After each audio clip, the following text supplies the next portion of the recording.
Gigi Berardi, recording on FoodWISE, and really the best thing I can do in terms of FoodWISE advice is to share information. So FoodWISE, the I in WISE is about information.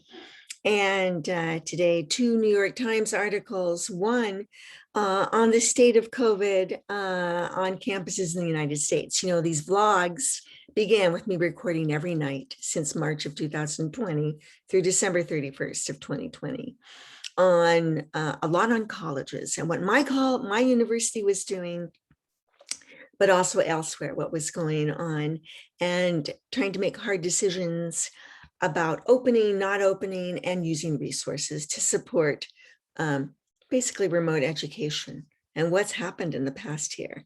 How successful have we been? So those were the questions I was asking in the nightly blogs. And so this New York Times article kind of reports where we are on college campuses. And we can see a drop in reported, they talk about underreporting, reported cases on college campuses this spring. And commensurate with vaccination rates increasing among college students.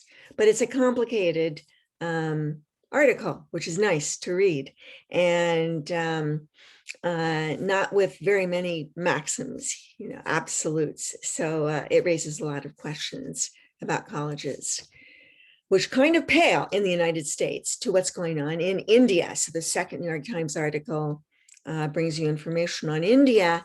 And at one point it was reported that there were 400,000 COVID cases.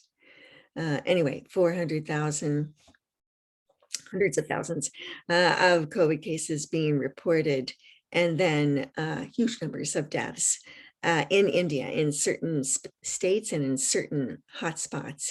And this article looks at government policies, it looks at new variants, various culprits, the fact that many parts of India were unprepared for the first and the second wave, and then vaccines, how the vaccination rate is relatively low in certain areas, and what is that about? So anyway, COVID, we're still talking about it. And I encourage you to look at these two interesting articles from the New York Times in the interest of getting and processing information